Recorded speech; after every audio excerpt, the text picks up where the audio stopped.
अंदाज नया, माध्यम नया, पॉलिटिक्स वाला, आओ राजनीति करें। 19 दिसंबर 2024 को लोकायुक्त की टीम ने बड़ी छापेमार कार्रवाई की थी, जिसमें आईटीओ के पूर्व कांस्टेबल सौरभ शर्मा के ठिकानों पर छापा मारा था, जिसमें 23 किलो सोना, करोड़ों रुपया और तमाम जो चीज़ें थी वह बरामद की गई थी। उसको लेकर कल 1 अप्रैल को तकरीबन 120 दिन बाद सौरभ शर्मा को इस केस में ज़मानत मिल गई है। जी हाँ, हमारे साथ इस मामले को विस्तार रूप से बताने के लिए वरिष्ठ अधिवक्ता संजय श्रीवास्तव जी मौजूद हैं। सर, सौरभ शर्मा मामले में कल 1 अप्रैल को ज़मानत दी गई, 60 दिन बाद भी लोकायुक्त ने अभी तक चार्जशीट जो है पेश नहीं कर पाई। क्या लगता है सर आपको? देखिए, ईओडब्ल्यू और लोकायुक्त ये स्टेट गवर्नमेंट के इंस्टीट्यूशन मान सकते हैं इनको, और इनकी जो लगाम होती है वो स्टेट गवर्नमेंट के पास होती है।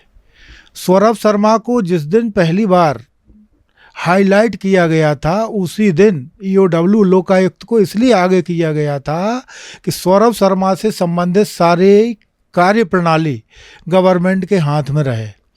सौरभ शर्मा तो एक मोहरा है, उसके पीछे ऑफिसर, मंत्री, बड़े बड़े नेता लोगों का हाथ है, और जो सोना बरामद हुआ है वह सौरभ शर्मा अकेले का नहीं है। अब इन सारे लोगों को यदि बचना था तो उससे बचने का सबसे अच्छा तरीका था ईओडब्ल्यू और लोकायुक्त को आगे कर दो, और वही हुआ।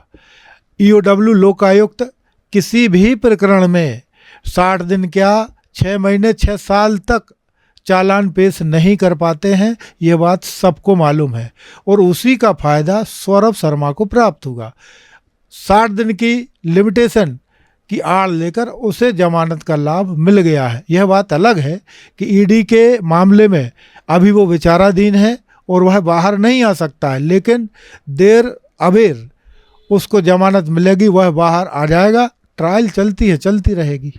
सर, क्या लगता है कि तीन जो जांच एजेंसियां थी उनको भरोसा कर यह जिम्मेदारी दी गई थी कि इस मामले को स्पष्ट रूप से सबके सामने रखा जाए, लेकिन वह भी नाकाम रही। अभी तक पूरे इस मामले को लेकर पता नहीं चल पाया है कि किसका सोना है, किसका पैसा है।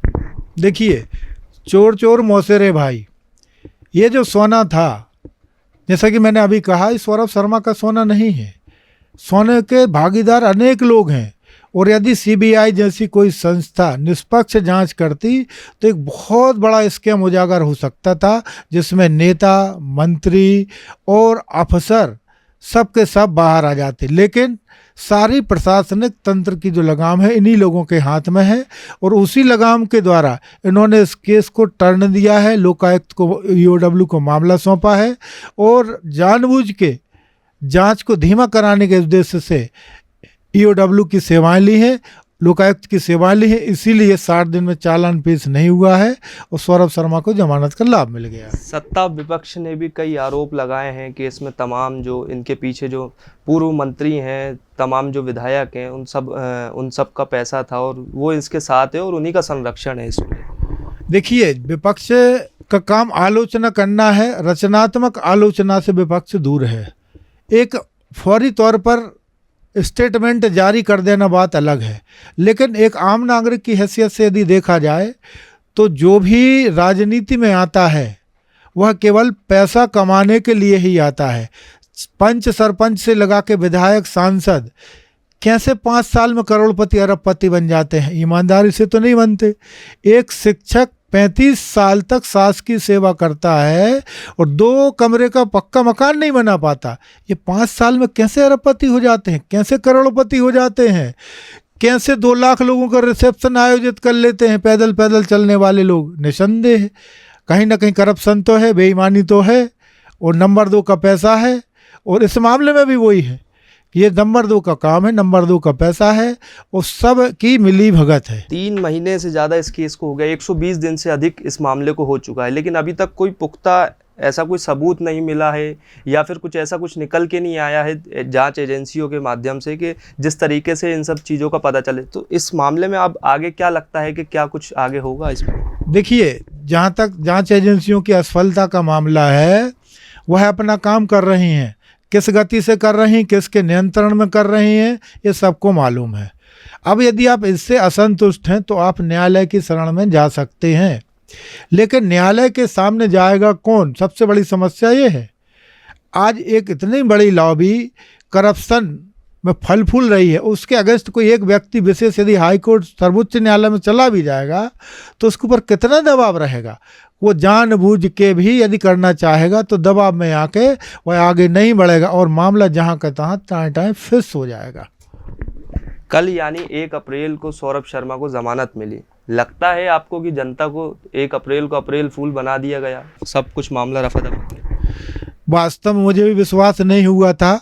मैं भी ये समझ रहा था कि शायद 1 अप्रैल को अप्रैल फूल बनाने के लिए न्यूज़ प्रसारित की गई है, लेकिन सत्यता यही थी कि सौरभ शर्मा को जमानत मिल गई।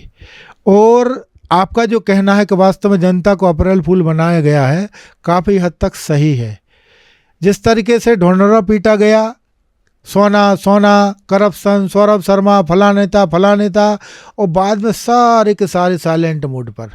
यहाँ तक कि कोई ये नहीं बता पाई जांच एजेंसी कि इतना सारा सोना सौरभ शर्मा का कैसे हो गया, कहाँ से आ गया, कहाँ से खरीदा उसने, किसके द्वारा मिला, और कौन शख्स वो गाड़ी छोड़ के चला गया था जिसमें सोना रखा था।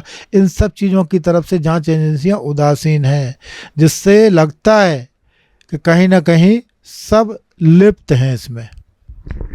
कल 1 अप्रैल को सौरभ शर्मा को, आरटीओ के पूर्व कांस्टेबल को, इसमें ज़मानत मिल चुकी है। जनता का जो मेहनत का पैसा था वो किस तरीके से भ्रष्टाचार करके और वह उजागर हुआ, आपने देखा इस तरीके। और इसके बाद में 3 जो जांच एजेंसियां थी वह भी इसमें अभी तक विफल दिखाई दे रही हैं। कैमरामैन आकाश के साथ मैं शमशेर सिंह, पॉलिटिक्स वाला, भोपाल।